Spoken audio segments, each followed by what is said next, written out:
नमस्कार मित्रों, कैसे हैं आप। तो एसएससी जेईई 2025 को टारगेट करते हुए अपन आरसीसी पढ़ रहे थे, जिसमें आज अपन स्टार्ट करेंगे रीइंफोर्स कंक्रीट स्लैब। ठीक है, तो इंट्रोडक्शन देख लेते हैं। अ मोल्डेड लेयर ऑफ प्लेन और reinforce concrete flat horizontally, usually of uniform but some types of variable thickness and supported by beams, column, walls, other frames, work is known as slab। ठीक है, एक flat जो कि usually horizontal होता है, लेकिन कभी कभी वेरिएबल थिकनेस का भी होता है, और बीम्स, कॉलम्स और बॉल से सपोर्टेड होता है या कि किसी अदर फ्रेमवर्क से, उसको स्लैब बोलते हैं। ठीक है, अलग अलग सपोर्ट कंडीशन में इफेक्टिव स्पैन देख लेते हैं। For simply supported beam slab, effective effective length क्या होगी, l C plus width of support by 2 plus width of support by 2 and L C plus d, इन दोनों में से जो मिनिमम होगा। ठीक है, डब्ल्यू क्या है, विड्थ ऑफ सपोर्ट, डी है इफेक्टिव डेप्थ। कंटिन्यूस बीम के लिए अगर जो विड्थ ऑफ सपोर्ट लेस और इक्वल टू है एल सी बाई 12, जो क्लियर लेंथ है उसे, मतलब एल बाई 12 से अगर छोटी है विड्थ ऑफ सपोर्ट या कि उसके बराबर, तब इफेक्टिव लेंथ क्या होगा, इफेक्टिव लेंथ तब वही होगा जो कि सिंपली सपोर्टेड बीम के केस में था। Minimum of L C plus d, d है width of support and centre to centre distance between support.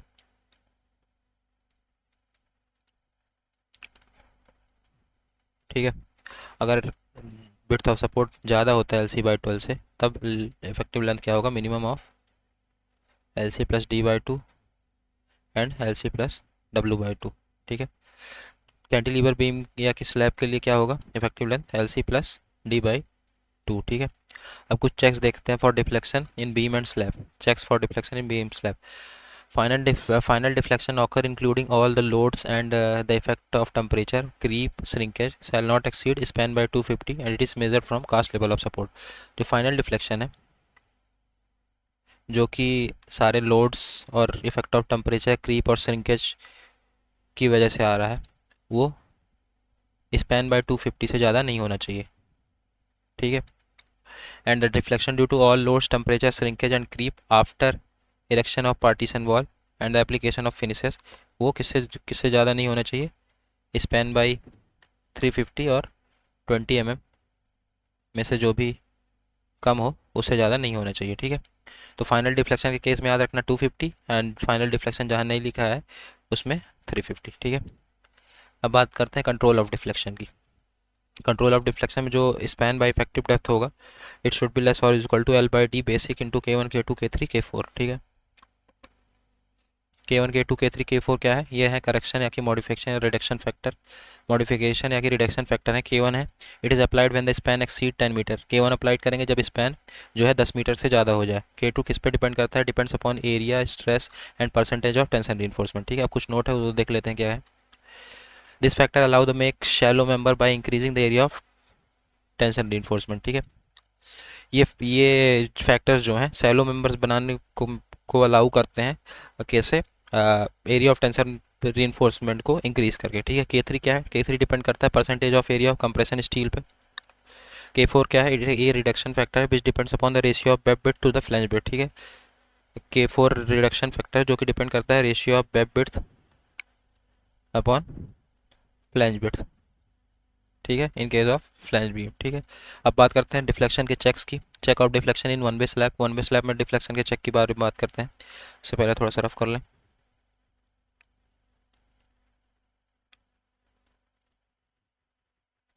Wait a second.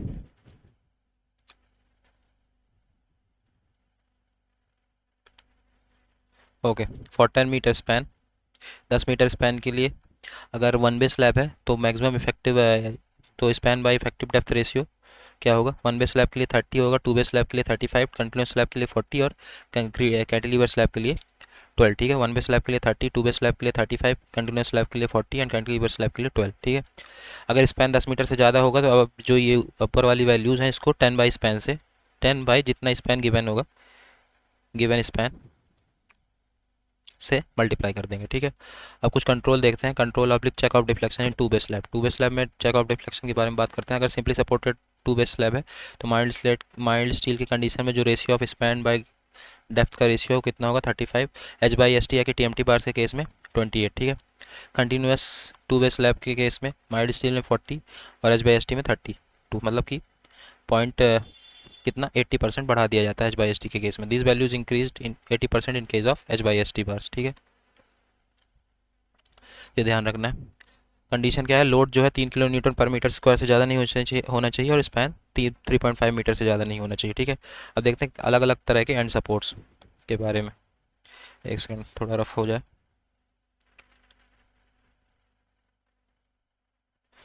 Okay, types of and supports. सबसे पहले simply supported slab. Free end of the slab supported on wall, ये दो तरह के होते हैं। जिस पहला होता है कॉर्नर, जिसमें हेल्ड डाउन रहता है, corner held down. In this case due to partial stability at middle part of the slab bending movement reduce but in corner torsion produce. इस केस में पार्शियल स्टेबिलिटी की वजह से मिडिल पार्ट के slab में bending movement तो कम होगा, लेकिन कॉर्नर में टेंशन प्रोड्यूस हो जाएगा, ठीक है, व्हेन कॉर्नर हेल्ड डाउन। जब कॉर्नर हेल्ड डाउन नहीं रहेगा, when corner is not held down, इस केस में कॉर्नर फ्री होगा फॉर हॉगिंग। हॉगिंग के लिए कॉर्नर फ्री रहेगा। फिर आता है cantilever slab. One and is fixed and other is free, negative movement is produce in this slab. इस स्लैब में नेगेटिव मूवमेंट प्रोड्यूस होगा। So main reinforcement is provided on the top portion of the slab, जिसकी वजह से जो main reinforcement provide करेंगे वो neutral axis के अब प्रोवाइड करेंगे, ठीक है। फिर आती है बात कंटिन्यूस स्लैब की। अ स्लैब एक्सटेंड्स ओवर 3 और more support in a given direction is called continuous slab. जब स्लैब को एक्सटेंड करेंगे 3 या 3 से ज़्यादा सपोर्ट हो जाएं तो और उस पे स्लैब बने तो उसको कंटिन्यूस स्लैब बोलेंगे। When a single jointed slab supported at more than 2 supports which is known as continuous slab, ठीक है। कुछ नोट है वो देख लेते हैं। When shear stress exceed the permissible limit in slab then it is reduce by increasing the depth. जब shear stress बढ़ जाए परमिसिबल लिमिट बढ़ाने की वजह से, मतलब जो शियर स्ट्रेस है वो परमिसिबल लिमिट से बढ़ जाए अपन, तो उसको रिड्यूस करेंगे डेप्थ को बढ़ा के, ठीक है। अब अलग अलग तरह के स्लैब देख लेते हैं, टाइप्स ऑफ स्लैब, ठीक है। सबसे पहले monolithic reinforce concrete slab is essentially या स्टैटिकली इंडिटरमिनेट स्ट्रक्चर। जो मोनोलिथिकली रीइंफोर्स कंक्रीट स्लैब होता है वो एसेंशियली एक स्टैटिकली इंडिटरमिनेट स्ट्रक्चर होता है। अब देखते हैं classification according to method of support. दो तरह के स्लैब होते हैं, one bay slab and two bay slab. One bay slab जो होता है वो it is spanning in one direction and two bay slab spanning in two bay direction, ठीक है। वन बे स्लैब में जो रेशियो होता है LX/LY का, it should B greater than 2, ठीक है। Load transfer one bay slab में यह है, load transfer one bay slab का, ठीक है। और टू वे स्लैब में जो LX/LY का रेशियो होगा मैन इट इज़ लेस और इक्वल टू 2, ठीक है। इसमें जो लोड ट्रांसफर होगा कैसे होगा, इस तरह का लोड ट्रांसफर होगा टू वे स्लैब में, ठीक है। तो ये लोड ट्रांसफर भी ध्यान रखना है। बात करते हैं वन वे स्लैब की। A slab will be only one way if it is supported only on the two opposite side। Slab one वे तब होगा अगर वो दोनों साइड टू अपोजिट साइड से सपोर्टेड है और L/B का रेशियो 2 से ज़्यादा है, ठीक है। L क्या है, लॉन्गर स्पैन, B है शॉर्ट स्पैन। तो ratio of longer span upon shorter span is greater than 2 and it is supported only on the two opposite side, then slab is one way slab, ठीक है। ये है कि detailing दी गई है कि कैसे कैसे रिइंफोर्समेंट प्रोवाइड करना है, ठीक है। अब डिज़ाइन की बात करते हैं, design of one way slab, ठीक है। For design criteria 1 metre width of slab is taken in direction of length. Design का क्राइटेरिया के लिए 1 metre of width of slab consider करेंगे अपन in the direction of length. Minimum reinforcement जो provide करेंगे FE 250 के लिए 0.5% of gross area, 0.5% of BD, ठीक है। एंड H/SD या कि TMT बार्स के लिए 0.12% ऑफ ग्रॉस एरिया, ठीक है, 0.12% ऑफ BD, ठीक है, 0.12 अपॉन 100 इंटू BD, ठीक है। तो ये है मिनिमम रीइंफोर्समेंट। डिस्ट्रीब्यूशन बार या कि टेम्परेचर बार की बात करें तो it is taken as 0.15% of cross sectional area BD, ठीक है, या कि 20% of main reinforce area. In case of H/SD bar it is 0.12% of cross area, 0.12% of cross sectional area, ठीक है। ये डिस्ट्रीब्यूशन बार के केस पे है, ठीक है। डाया ऑफ बार की बात करते हैं तो मेन रीइंफोर्समेंट बार के लिए जो मिनिमम डाया होगा, माइल्ड स्टील के लिए 10 mm मिनिमम डाया, और H/ST बार के लिए मिनिमम डाया 8 mm ले सकते हैं, ठीक है। जो dia of main reinforcement bar है वो थिकनेस ऑफ स्लैब से 1/8 time of thickness of slab से ज़्यादा नहीं होना चाहिए, ठीक है। तो dia of main reinforcement bar should not be greater than T/8। T क्या है, थिकनेस ऑफ मेन स्लैब, ठीक है, मेन स्लैब, ओके। फॉर एक second,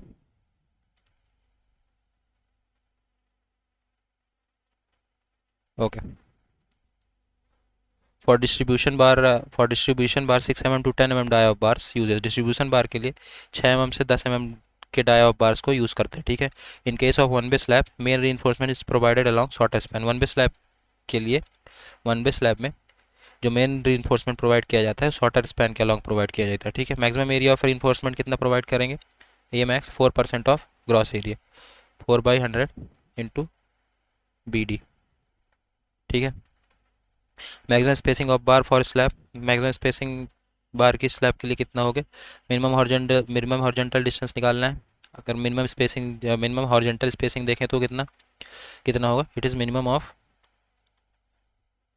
equal to dia of bars. अगर डाया इक्वल है, dia of larger bar dia are unequal, मतलब dia of thicker bar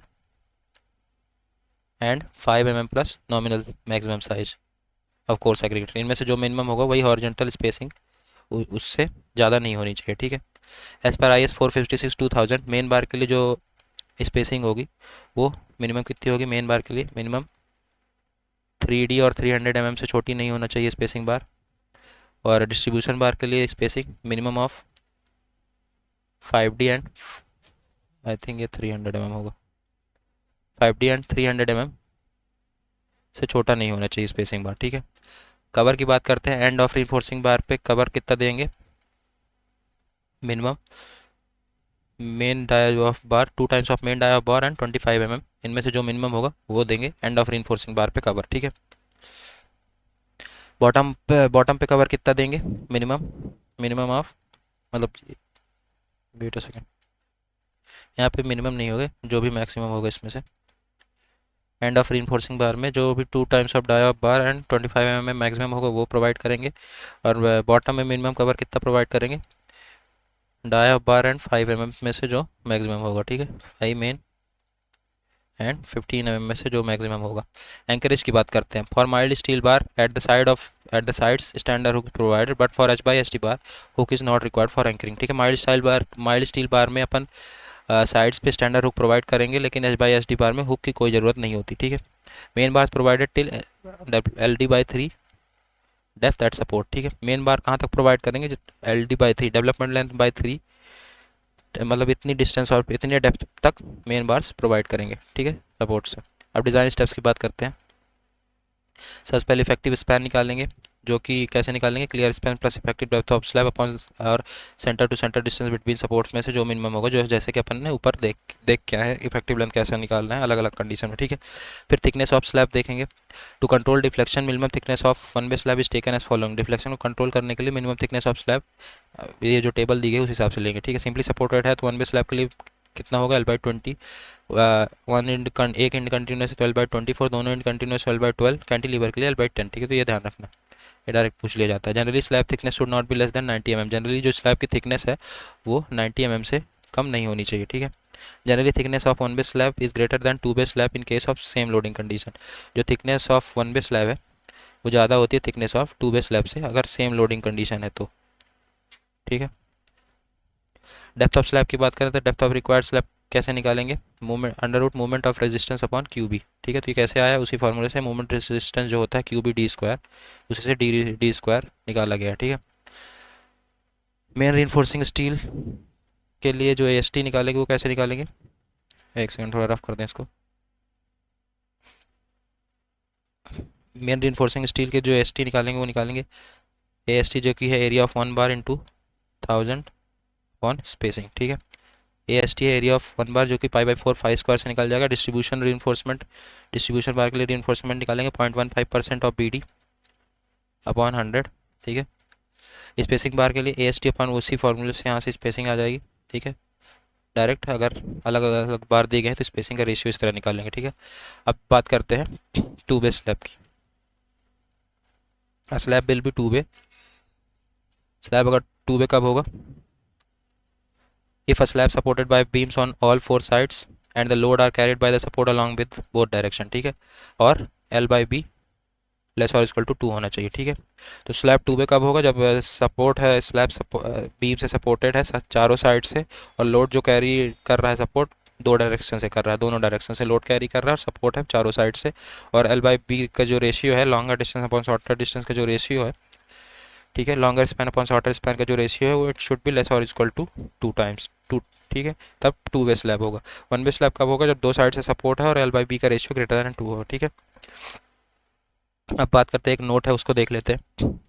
in case of to way slab the limiting deflection of slab is primarily function of short span. To way slab के case में जो limiting deflection है slab का, वो primarily किसका function है? Short span का। एक सेकंड थोड़ा सा रफ कर लें।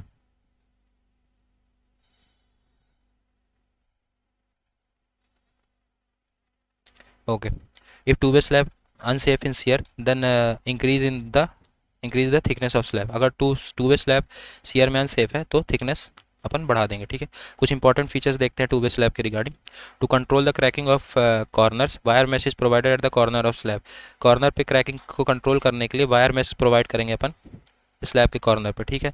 Main reinforcing bar are provided in both direction. Main reinforcing bars अपन प्रोवाइड करेंगे दोनों डायरेक्शन में, ठीक है। Distribution bars are not provided in two way slab. Distribution bar provide नहीं करेंगे टू वे स्लैब्स में। The deflected shape is like a dish or saucer. Deflected shape जो होगा वो डिश या सॉसर की तरह डिफ्लेक्ट, जो शेप डिफ्लेक्टेड होगा जैसे डिश होता है उस तरह, ठीक है। तो मतलब चारों तरफ से अगर सपोर्टेड है तो डिफ्लेक्टेड शेप अगर अपन बात करें तो कैसा आ जाएगा? पूरा ऐसा एकदम जैसे घर में जो प्लेट वगैरह नहीं होती उस तरह, डिश या कि सॉसर की तरह डिफ्लेक्टेड शेप आएगा इसका, ठीक है। Special torsion reinforcement at the corner has to be provided to check cracking of corners, ठीक है। स्पेशल टॉर्जन रीइंफोर्समेंट प्रोवाइड करेंगे कॉर्नर पे ताकि क्रैकिंग ऑफ कॉर्नर्स पे चेक लगाया जा सके, ठीक है। Shorter span is taken to obtain the thickness of slab. Thickness of slab को ऑब्टेन करने के लिए शॉर्टर स्पैन अपन लेके उसका थिकनेस ऑब्टेन करेंगे। अब देखते हैं type of slab and condition और उसका डिज़ाइन मेथड, ठीक है। टाइप ऑफ स्लैब और उसकी कंडीशन, अगर सिंपली सपोर्टेड है at the four edges with corner not held down and carrying UDL, ठीक है। सिंपली सपोर्टेड है चारों एजेस पे सिंपली सपोर्टेड है और जो corners are not held down और यूडीएल लगा हुआ है, तब अपन कौन सा डिज़ाइन मेथड यूज़ करेंगे? Grashof Rankine method use करेंगे। Grashof Rankine method use किया जाएगा। अगर सिंपली सपोर्टेड है on the four edges with corners held down, तब आईएस कोड मेथड यूज़ कर सकते हैं, मार्कस मेथड यूज़ कर सकते हैं और पेग्योट्स मेथड यूज़ कर सकते हैं, ठीक है। स्लैब विथ एज फिक्स्ड एक second slab with edge fixed और continuous and carrying UDL. Slab जिसमें एज फिक्स्ड है या कि कंटिन्यूस है और यूडीएल कैरी कर रहा है, ठीक है, तब आईएस कोड मेथड की बात करेंगे, ठीक है। आईएस कोड मेथड का यूज़ करेंगे डिज़ाइन करने के लिए। अब बात करते हैं डिज़ाइन मेथड ऑफ स्लैब। सबसे पहले रैंकाइन ग्रास ऑफ थ्योरी देखते हैं, वो क्या बताता है। Wait a second. Rankine Grashof theory. In this method, assume that load on the slab is source between strip of unit width running in the two direction parallel to the side of the slab, ठीक है। इसमें ये assume किया जाता है कि जो load है स्लैब पे वो जो कि बिटवीन द स्ट्रिप सोन है वो क्या है? ऑफ कितने का है? Unit width running in the two direction parallel to the side of slab, ठीक है। In this method, it is assumed that the load on the slab is sourced between strips of unit width running in the two direction parallel to the side of the slab. Load distribution की बात करें तो shorter span पे load distribution कितना निकल के आएगा? L power 4 upon, wait a second, okay, तो लोड डिस्ट्रीब्यूशन शॉर्टर स्पैन पे कितना निकल के आएगा?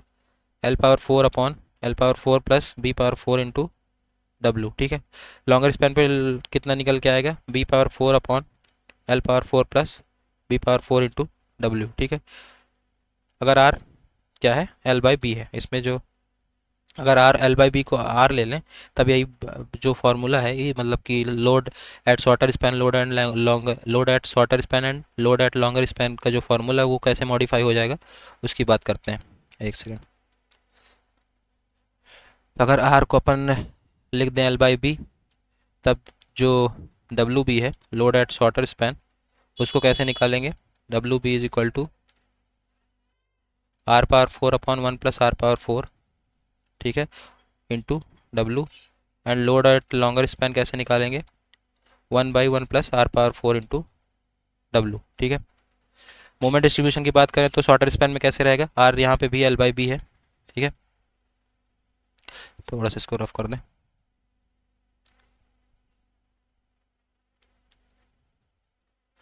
Wait a second. Moment distribution है शॉर्टर स्पैन के लिए मोमेंट डिस्ट्रीब्यूशन कैसे निकालेंगे? R power 4 upon 1 plus R power 4 W B square by 8। Longer span के लिए मूवमेंट कैसे निकालेंगे, one upon one plus R power 4 into W L square by 8। ठीक है, लॉन्गर स्पैन के लिए मूवमेंट कैसे निकालेंगे, one upon one plus R power 4 into W L square by 8। ठीक है, ये था मूवमेंट डिस्ट्रीब्यूशन। लोड हो गया, मूवमेंट डिस्ट्रीब्यूशन होगा। बात करते हैं शॉर्टर स्पैन की। शॉर्टर स्पैन में मूवमेंट कैसे शॉर्टर स्पैन पे शियर फोर्स कैसे निकालेंगे, डब्ल्यू बाई 3। ठीक है, एक सेकंड थोड़ा रफ कर दें। और लॉन्गर स्पैन पे शियर फोर्स कैसे निकालेंगे, R upon 2 plus R into W by B. ठीक है, आर क्या है, L by B. Longer span पे कैसे निकालेंगे, R upon 2 plus R into W into B. R क्या है, एल बाई कैपिटल बी। ठीक है, अब बात करते हैं, ये था रैंकाइन ग्रासहोफ थ्योरी। अब बात करते हैं आइस कोड मेथड की। Design on the basis of IS code method. इस आईएस कोड मेथड में सबसे पहला है case 1, simply supported slab and corners are free to lift. ठीक है, सिंपली सपोर्टेड स्लैब है और जब कॉर्नर्स फ्री है लिफ्ट के लिए। ठीक है, corners are free to lift. तब मूवमेंट देखते हैं बोथ डायरेक्शन में, लॉन्गर और शॉर्टर डायरेक्शन में। शॉर्टर स्पैन में मूवमेंट क्या होगा, alpha B down to W B into L B square. ठीक है, लॉन्गर स्पैन में alpha L W B into L L square. ठीक है, अल्फा एल क्या है, बेंडिंग मूवमेंट कोफिशिएंट्स हैं। Negative movement are not develop in इस case में निगेटिव मूवमेंट डेवलप नहीं होगा। ठीक है, दूसरा केस क्या है, किसी भी टाइप का स्लैब है with H S and corners are prevented from lift. किसी भी टाइप का स्लैब और जिसमें एजेस और कॉर्नर्स को लिफ्ट होने से प्रिवेंटेड है। ठीक है, एजेस एंड कॉर्नर्स जो है वो लिफ्ट नहीं होंगे। तो इसमें जो मूवमेंट होगा कितना आएगा शॉर्टर स्पैन में, alpha B W L B square. ठीक है, लॉन्गर स्पैन में alpha L W L L square. ठीक है, अल्फा बी पॉजिटिव है और अल्फा एल इसमें निगेटिव होगा। ठीक है, अब बात करते हैं टू वे स्लैब जब कॉर्नर्स हेल्ड डाउन हो। ठीक है, two way slab and corners are held down. The torsional reinforcement for corners held down in the slab are provided at the discontinuous. इस केस में टॉर्जनल reinforcement अपन provide करेंगे corners पे। ठीक है, at discontinuous stage. Following method is use for design of slab. इस condition में अपन कुछ नीचे दिए गए मेथड्स को यूज़ करेंगे स्लैब को डिज़ाइन करने के लिए। ठीक है, सबसे पहला मेथड क्या है, पिगेट्स method. Pigot's method is applicable to rectangular slab supported freely on all four sides and subjected to symmetrically placed load. Pigot's method applicable है किसके लिए, रेक्टेंगुलर स्लैब के लिए जिसपे वो सारे चारों तरफ से सपोर्टेड हो। ठीक है, supported freely on all four sides and subjected to symmetrical place load, और सिमेट्रिकली प्लेस लोड से लगा है उस पर। ठीक है, the movement in two direction can be obtain by rational method. दो डायरेक्शन का मूवमेंट अपन रैशनल मेथड से निकाल लेंगे। और बेंडिंग मूवमेंट और शॉर्टर स्पैन कितना निकल के आएगा, R B into W B square by 8। यही आगे निकल के W B small W B into B square by 8 आ जाएगा। ठीक है, फिर है bending movement at longer span निकल के कितना आएगा, R L into W L square upon 8। वही आगे निकल के W L L square by 8। ठीक है, फिर दूसरा मेथड है मार्कस मेथड। ठीक है, मार्कस मेथड एक अप्रॉक्सीमेट मेथड है for determining bending movement in slab simply supported on four edges with corner prevented from being lifted and consider torsion in slab. ठीक है, मार्कस मेथड एक approximate method है bending movement slab में determine करने के लिए जो कि चारों साइड से सिंपली सपोर्टेड है और जिसमें कॉर्नर जो है वो लिफ्ट नहीं होगा। Corner is prevented being lifted and torsion consider करेंगे स्लैब में। ठीक है, इसमें जो थिकनेस ऑफ स्लैब होगा वो थिकनेस ऑफ स्लैब वो कितना होगा, स्पैन बाई 30। ठीक है, मतलब shorter span by 30। This method is use to design rectangular orthogonal slab. ये याद रखना है अपने को, ये दोनों, कि ये मेथड जो यूज़ किया जाएगा रेक्टेंगुलर ऑर्थोगोनल स्लैब को डिज़ाइन करने के लिए मार्कस मेथड का यूज़ किया जाएगा। ठीक है, मार्कस मेथड में जो थिकनेस होती है स्लैब की वो शॉर्टर स्पैन बाई 30 होती है। Marcus introduced a reduction correction factor to the existing Rankine Grashof theory in order to account for the torsional restraint at corners. Marcus ने एक रिडक्शन करेक्शन फैक्टर इंट्रोड्यूस किया और उसको किस पे लगाया, जो रैंकाइन-ग्रासहोफ थ्योरी से फार्मूलाज आए थे, ताकि जो टॉर्सनल रिस्ट्रेंट हैं कॉर्नर्स में वो काउंटर हो जाए। ठीक है, रिडक्शन फैक्टर क्या था, रिडक्शन करेक्शन फैक्टर क्या था मार्कस का, C R is equal to 1-5/6 R square upon 1 plus R power 4। ठीक है, बेंडिंग मूवमेंट शॉर्टर स्पैन पे फिर कितना हो जाता, bending movement at shorter span C R R power 4 upon 1 plus R power 4 into W B square by 8। वही मतलब जो मूवमेंट जो ग्रॉस ग्रॉस ऑफ थ्योरी से रैंकाइन ग्रॉस ऑफ थ्योरी से अपन ने निकाला था मूवमेंट इनटू रिडक्शन फैक्टर, तो हो गया मार्कस का bending movement at short span. इसी तरह लॉन्गर स्पैन पे क्या हो जाएगा, C R into one plus R power 4 W L square by 8, R है एल बाई बी, ठीक है। ये रैंकाइन ग्रॉस ऑफ का, और यहाँ पे करेक्शन लग गया मार्कस का, ठीक है। ये हो गया। अब बात करते हैं फ्लैट स्लैब की, उससे पहले थोड़ा रफ कर लेते हैं।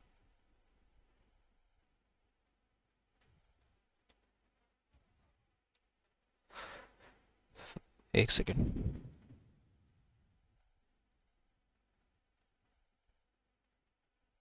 Okay, flat slab is one way or two way slab system that built monolithically with supporting columns and is reinforced in two or more direction without any provision of beam. Flat slab one way और two way दोनों तरह का slab system है जो कि मोनोलिथिकली बनाया जाता है with supporting columns and reinforced in two वे, और दो या दो से अधिक डायरेक्शन में reinforced होता है without any provision of beams, ठीक है। It is supported on columns monolithically build with slab, ठीक है। कुछ नोट है फ्लैट स्लैब के लिए, वो देख लेते हैं। Critical failure is punching in two way shear failure.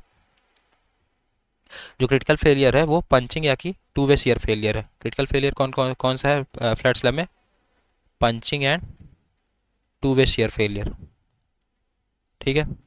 ये ध्यान रखना अपने को। Critical shear failure is punching and two way shear failure. Maximum reinforcement spacing है फ्लैट स्लैब में, it should not be greater than 2 times of slab thickness. Okay, ये है flat slab, flat plate, this one is flat slab, ठीक है। अब कुछ advantages देख लेते हैं फ्लैट स्लैब के। एक सेकंड थोड़ा रफ कर लें।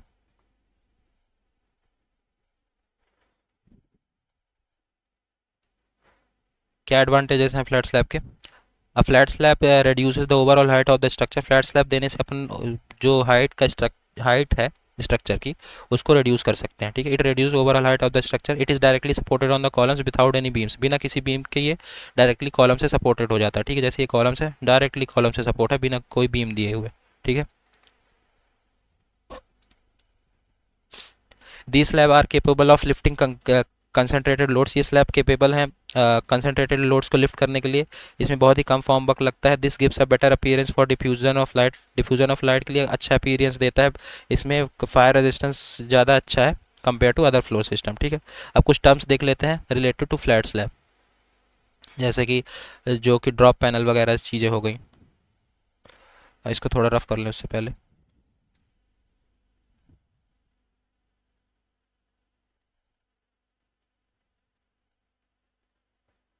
Wait a second.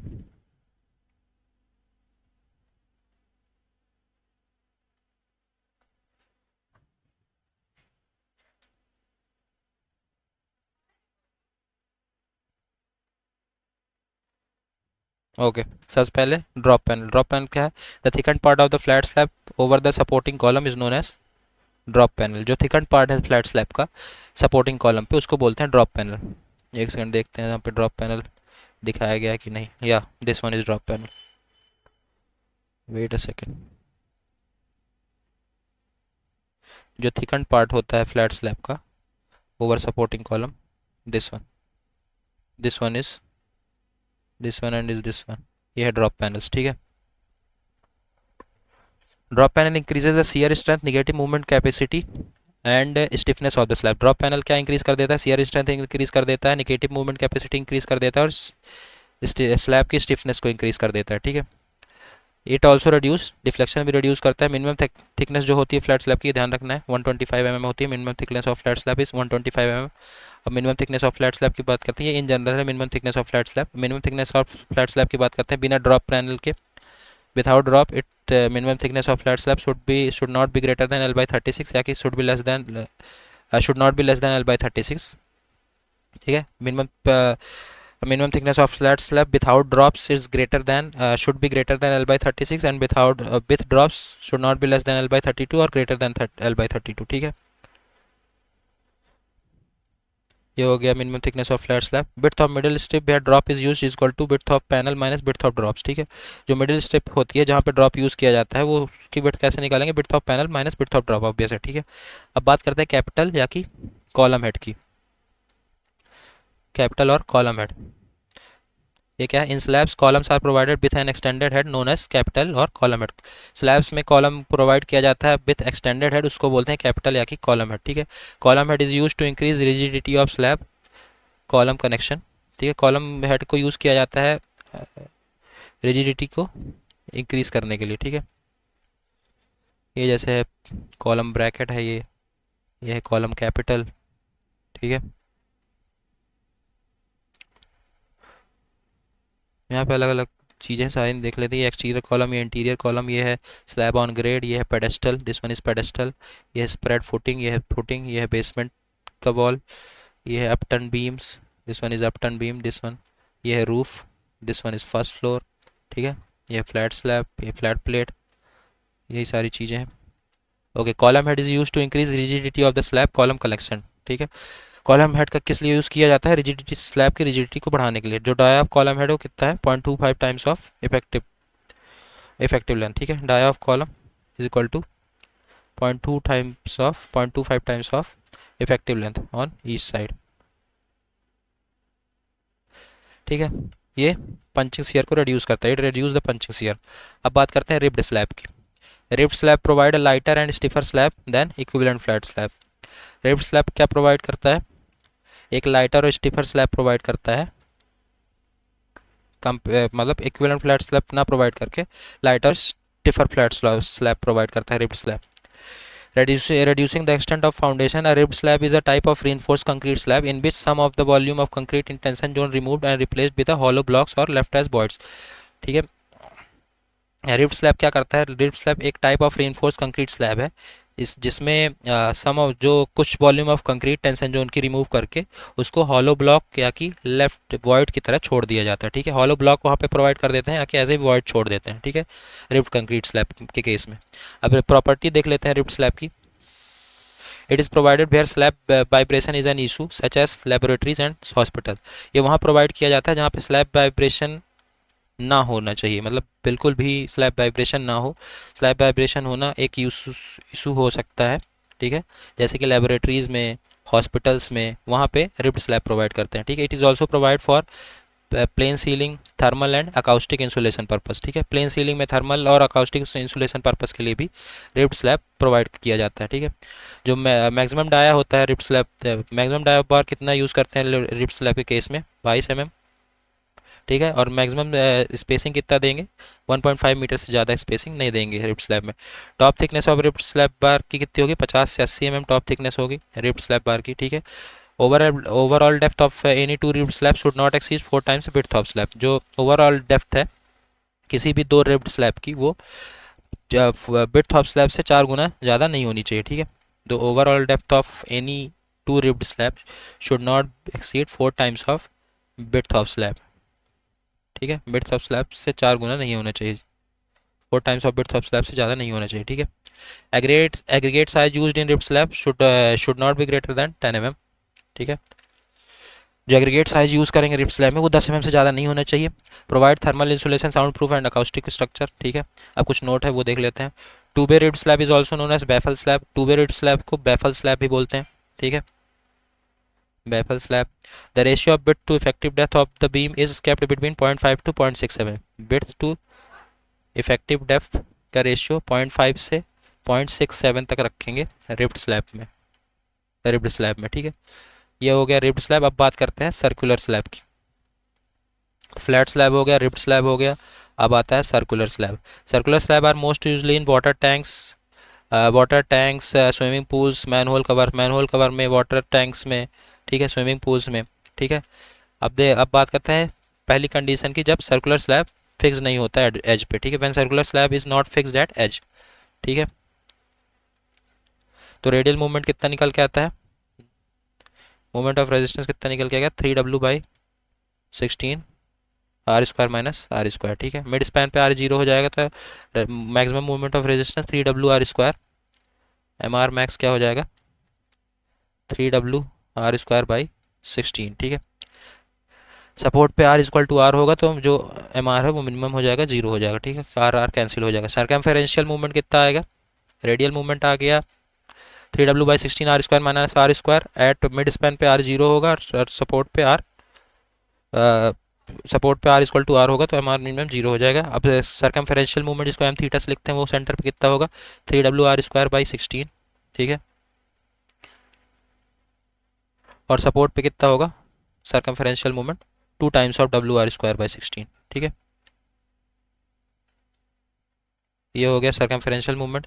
Radial shear force की बात करें तो कितना होगा? WR/2 सेंटर पे, WR² नहीं, WR/2, ठीक है। और सपोर्ट पे कितना होगा? मैक्सिमम होगा, इक्वल टू V मैक्स, ठीक है।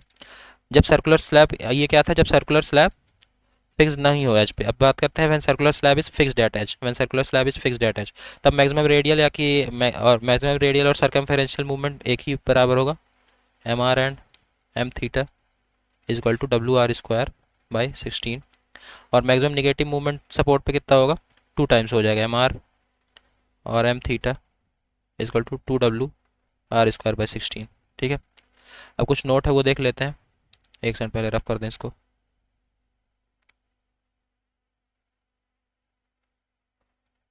When circular slab subjected to external loading deflects in the form of paraboloid, ठीक है।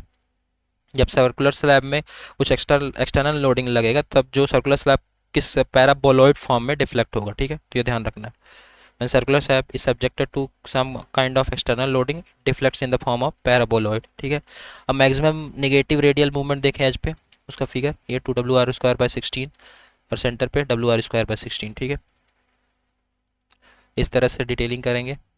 ये है टॉर्जनल रीइंफोर्समेंट, ये दिए गए हैं मेन रीइंफोर्समेंट, ठीक है। यहाँ से हल्का बेंड किया गया है। अब कुछ नोट है वो देख लेते हैं, एक सेकंड इसको रफ कर दें।